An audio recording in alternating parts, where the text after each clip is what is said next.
मिष्टी की आंखों में पुरानी यादों का सैलाब था। उसने कांपती आवाज में कहा, अरहन, वो मेरा कॉलेज का दोस्त था। हम बहुत अच्छे दोस्त थे।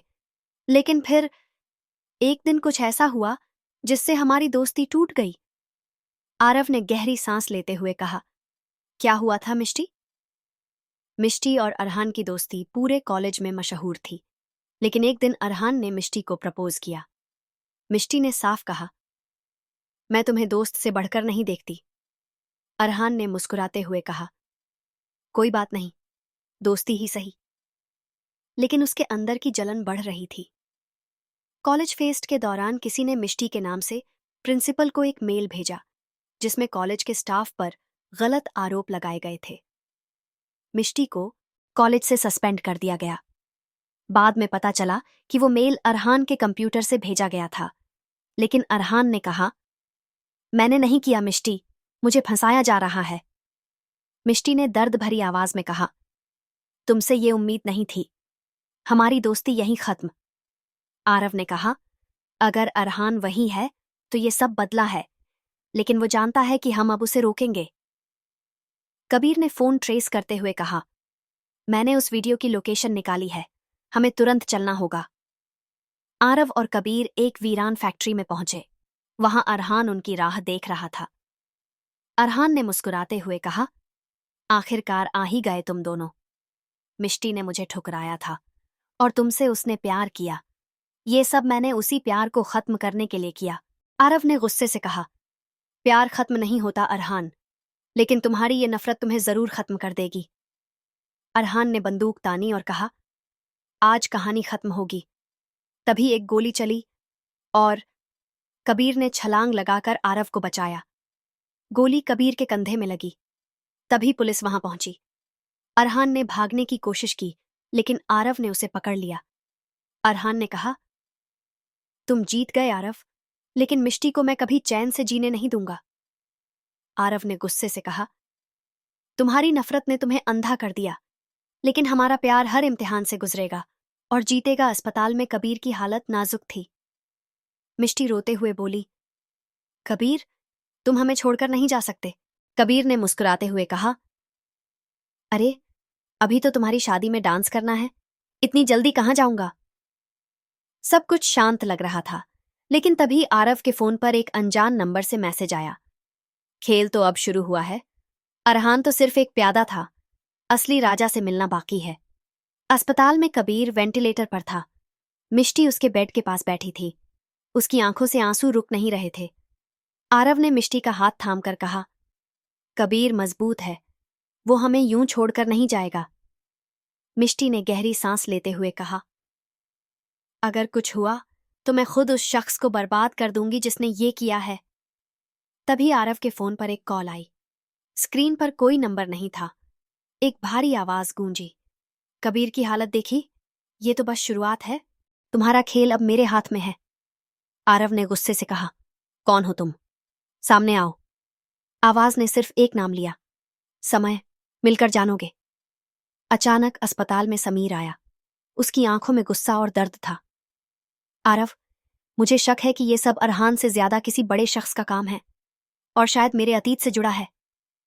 आरव ने पूछा, तुम्हारा अतीत? कौन? समीर ने कांपती आवाज में कहा, वो रुद्रांश। मेरा सौतेला भाई समीर ने बताया। रुद्रांश ने मेरे पिता का बिजनेस छीनने के लिए मेरे खिलाफ साजिश रची थी। मैंने उसे जेल भिजवाया था, लेकिन 3 महीने पहले वो छूट चुका है और कसम खाई थी कि वो मेरी जिंदगी छीन लेगा। शायद अब वो तुम्हें निशाना बना रहा है। अचानक कबीर को होश आया। उसकी आवाज कमजोर थी, लेकिन उसने कहा, आरव, मिष्टी, रुद्रांश, वही है। मैंने उसे अस्पताल की पार्किंग में देखा था। आरव ने तुरंत पुलिस को सूचना दी। पुलिस ने सीसीटीवी फुटेज में एक शख्स को मास्क में देखा, लेकिन उसकी आंखें, वो रुद्रांश ही था। अगली सुबह आरव और मिष्टी के घर पर एक पार्सल आया। उसमें एक पेंडेंट था, मिष्टी का पुराना कॉलेज पेंडेंट, और साथ में एक नोट, तुम्हारा अतीत मेरे हाथ में है, खेल शुरू हो चुका है। मिष्टी ने पेंडेंट देखा और घबरा गई। ये मुझे अरहान ने गिफ्ट किया था, लेकिन ये उसके पास कैसे पहुंचा? आरव ने मिष्टी की आंखों में देखते हुए कहा, हम साथ हैं और रहेंगे। ये जंग हमारी है। मिष्टी ने भी कहा, अब इस कहानी का अंत हम लिखेंगे। अस्पताल में कबीर की हालत स्थिर थी, लेकिन मिष्टी की आंखों में बेचैनी थी। तभी आरव के फोन पर एक मैसेज आया, समय खत्म हो रहा है, क्या तुम उसे बचा पाओगे? आरव ने तुरंत समीर को फोन किया। रुद्रांश कहाँ हो सकता है? समीर ने कहा, उसकी पुरानी फैक्ट्री, वही उसकी हर साजिश की जड़ है। आरव और मिष्टी तुरंत फैक्ट्री पहुंचे। वहां अंधेरा और सन्नाटा था। तभी मिष्टी को किसी के चीखने की आवाज सुनाई दी। आवाज के पीछे भागते हुए उन्हें एक कमरे में कबीर मिला, बंधा हुआ और बेहोश। लेकिन अचानक पीछे से ताली बजाने की आवाज आई।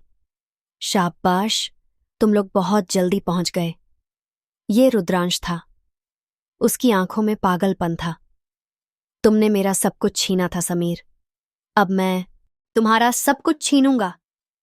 आरव ने गुस्से से कहा, खेल खत्म रुद्रांश। रुद्रांश ने बंदूक तानी, लेकिन तभी मिष्टी ने पास रखे लोहे की रॉड से उसे पीछे से मार दिया। रुद्रांश गिर पड़ा और पुलिस मौके पर पहुंच गई। कबीर को होश आया और उसने हल्की मुस्कान के साथ कहा, शुक्र है तुम लोग आ गए। आरव ने मिष्टी की ओर देखा और कहा, हमेशा साथ रहेंगे। हर लड़ाई में रुद्रांश के गिरफ्तार होने के बाद मिष्टी और आरव को लगा कि सब खत्म हो गया। लेकिन तभी समीर के फोन पर एक वीडियो आया। वीडियो में एक नकाबपोश ने कहा, ये तो सिर्फ शुरुआत थी, अब तुम्हारी बारी है समीर। समीर का चेहरा सख्त हो गया। उसने कहा, ये आवाज, ये कोई अपना है। तभी मिष्टी को अपने रूम में एक पुरानी फोटो मिली। फोटो में समीर, रुद्रांश और एक तीसरा शख्स था। उसके पीछे लिखा था, दोस्त, दुश्मन और विश्वासघात।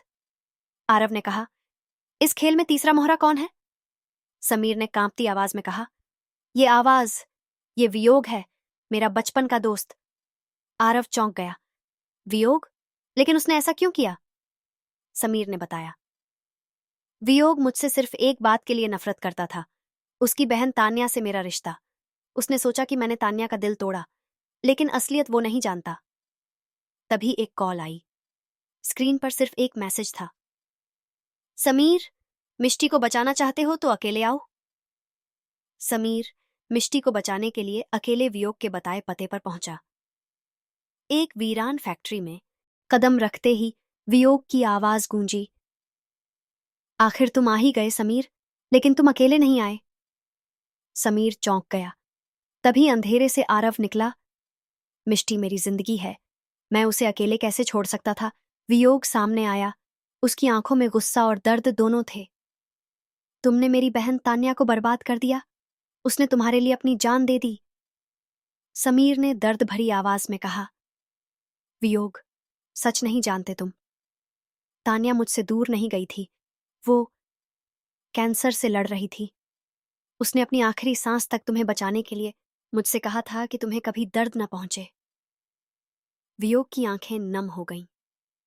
उसके हाथ से बंदूक गिर तभी पीछे से एक और आवाज आई। वाह, क्या इमोशनल सीन है। सबने देखा। रुद्रांश वहां खड़ा था। वियोग, तुम्हें मेरे हाथों में सिर्फ एक मोहरा बनाया गया, असली खेल मैं खेल रहा था। रुद्रांश ने एक रिमोट दबाया और पूरे गोदाम में विस्फोटक का अलार्म बज उठा। रुद्रांश ने भागने की कोशिश की, लेकिन वियोग ने उसे रोक लिया। उसने कहा, बहुत हो गया खेल रुद्रांश, अब ये खत्म होगा। समीर और आरव ने मिष्टी को बचाने के लिए दौड़ लगाई। वियोग ने रुद्रांश के साथ खुद को विस्फोटक रूम में बंद कर लिया और बाहर से दरवाजा लॉक कर दिया। एक तेज धमाके से पूरी फैक्ट्री हिल गई। मिष्टी ने रोते हुए कहा, वियोग आरव ने मिष्टी को थाम लिया और कहा, उसने अपनी गलती सुधार दी। समीर की आंखों में आंसू थे, लेकिन साथ ही एक वादा, वियोग, तुम्हारा बलिदान बेकार नहीं जाएगा। वियोग के बलिदान के बाद चारों ओर सन्नाटा था। मिष्टी के आंसू थम नहीं रहे थे और समीर की आंखों में दर्द साफ झलक रहा था। लेकिन तभी एक पुलिस अधिकारी दौड़ता हुआ आया। फैक्ट्री के मलबे में एक जिंदा व्यक्ति मिला है। समीर और आरव भागकर मलबे की ओर पहुंचे। स्ट्रेचर पर एक घायल लेकिन सांस लेता हुआ शख्स था। वियोग। वियोग ने टूटे शब्दों में कहा। रुद्रांश भाग गया और वह बेहोश हो गया। अस्पताल में डॉक्टर ने कहा, वियोग की हालत गंभीर है, लेकिन उसकी जान बच सकती है। मिष्टी ने समीर का हाथ पकड़ा। हमें वियोग को बचाना होगा। उसने अपने प्रायश्चित के लिए जान दांव पर लगा दी। उसी समय समीर के फोन पर एक वीडियो कॉल आई। स्क्रीन पर रुद्रांश था। क्या सोचा था समीर? मैं इतनी जल्दी हार मान लूंगा? रुद्रांश के पीछे कैमरे में एक जाना पहचाना चेहरा दिखा। अगली बार निशाना और करीब होगा। मिष्टी के भाई करण। मिष्टी घबरा गई। करण, मेरे भाई को क्यों पकड़ा? रुद्रांश मुस्कुराया। पुराने बदले अधूरे हैं मिष्टी। इस खेल का आखिरी दांव तुम्हारा भाई होगा। अस्पताल के कमरे में वियोग ने आंखें खोली। सामने मिष्टी और समीर थे। वियोग की टूटी आवाज गूंजी। रुद्रांश करण को एक पुराने गोडाउन में ले गया है। वहां जाल बिछा है। समीर ने तुरंत कहा, हमें तुरंत निकलना होगा। आरव, मिष्टी और समीर गोडाउन पहुंचे। वहां चारों ओर अंधेरा और सन्नाटा था। अचानक लाइट जली और करण एक कुर्सी से बंधा दिखा। सामने रुद्रांश खड़ा था। रुद्रांश ने कहा, आखिरकार तुम लोग आ ही गए। अब देखते हैं कि प्यार जीतता है या। अचानक दो पिंजरे नीचे गिरे। एक में कर्ण और दूसरे में मिष्टी। ऊपर से दोनों पर टाइम बम लगा था। रुद्रांश ने ठंडी आवाज में कहा, समीर, एक ही को बचा सकते हो, भाई का प्यार या आरव का जीवन? समीर की आंखों में संघर्ष था। मिष्टी ने चिल्लाकर कहा, समीर, कर्ण को बचाओ। लेकिन आरव ने कहा, नहीं, मिष्टी मेरी जान है। समीर ने बिना सोचे मिष्टी का पिंजरा खोल दिया और आरव ने उसे बाहर खींच लिया। लेकिन तभी करण के पिंजरे का टाइमर तेजी से गिनने लगा। भैया! करण की आवाज गूंजी। लेकिन उसी पल एक गोली चली। रुद्रांश के हाथ से डिवाइस गिर गई और करण का पिंजरा खुल गया। पीछे वियोग खड़ा था, घायल लेकिन दृढ़। रुद्रांश ने भागने की कोशिश की, लेकिन समीर ने उसे रोककर कहा, खेल खत्म, रुद्रांश। और पुलिस ने उसे गिरफ्तार कर लिया। करण ने मिष्टी को गले लगाते हुए कहा, दीदी, तुम ठीक हो? समीर ने वियोग की ओर देखा और कहा, तुमने फिर से मुझे भाई का अर्थ सिखाया। रुद्रांश की गिरफ्तारी के बाद सब कुछ शांत लग रहा था, लेकिन मिष्टी के मन में बेचैनी थी। उसने समीर से कहा, ये इतनी आसानी से खत्म कैसे हो सकता है? समीर ने मिष्टी का हाथ थामते हुए कहा, हमने मिलकर सब झेला है मिष्टी, अब सब ठीक होगा। अस्पताल में वियोग होश में आया। समीर उसके पास बैठा था। वियोग ने कहा, समीर, तुम्हें कुछ बताना है। रुद्रांश अकेला नहीं था, कोई और था, और वह फिर बेहोश हो गया। समीर के मन में एक अनजाना डर बैठ गया। क्या कोई और भी है जो इस खेल को चला रहा है? दूसरी ओर मिष्टी अपनी भावनाओं में उलझी थी। उसने आरव से कहा, तुमने मुझे बचाने के लिए अपनी जान जोखिम में डाली, क्यों? आरव ने मुस्कुराते हुए कहा, क्योंकि तुम मेरी जान हो मिष्टी, और प्यार में जान देना नहीं, जान बचाना मायने रखता है। मिष्टी की आंखों में नमी और दिल में हल्की मुस्कान थी। रात के अंधेरे में एक छाया अस्पताल के कमरे में दाखिल हुई और वियोग के लाइफ सपोर्ट सिस्टम में छेड़छाड़ करने लगी। अचानक वियोग की मॉनिटर पर अलार्म बज उठा। समीर और मिष्टी दौड़ते हुए अंदर पहुंचे, लेकिन वह छाया खिड़की से कूदकर भाग गई। समीर ने उसकी एक झलक देखी और उसके हाथ में एक टैटू चमका, वेंजेंस, बदला। वियोग पर हुए हमले के बाद अस्पताल में सुरक्षा बढ़ा दी गई थी, लेकिन समीर के मन में उस टैटू वाले शख्स की छवि गूंज रही थी। वेंजेंस, बदला। लेभा समीर के फोन पर एक अनजान नंबर से मैसेज आया, खेल अभी बाकी है समीर, अगला वार तुम्हारे सबसे करीब होगा। समीर के चेहरे पर तनाव साफ था। मिष्टी ने देखा और पूछा, क्या हुआ समीर? समीर ने झिझकते हुए कहा, कुछ नहीं, तुम बस अपना ध्यान रखना। दूसरी ओर आरव भी कुछ असामान्य महसूस कर रहा था। उसने अपने पुराने सोर्स से छानबीन शुरू की। तभी उसे एक हैरान कर देने वाली जानकारी मिली। रुद्रांश का कोई बड़ा भाई है जो अंडरग्राउंड दुनिया में कुख्यात है। नाम विक्रांत। आरव फौरन समीर के पास पहुंचा। समीर, रुद्रांश के पीछे विक्रांत है और ये विक्रांत सिर्फ दुश्मन नहीं, खेल का असली मास्टरमाइंड है। अस्पताल में वियोग ने आंखें खोली और मुश्किल से कहा, विक्रांत, वो सिर्फ रुद्रांश का भाई नहीं, तुम्हारे अतीत से जुड़ा एक अधूरा पन्ना है। समीर। समीर चौंक गया। मेरे अतीत से? उसी समय मिष्टी अपनी गाड़ी में थी। तभी ब्रेक फेल हो गए और गाड़ी तेज रफ्तार से पहाड़ी के किनारे बढ़ने लगी।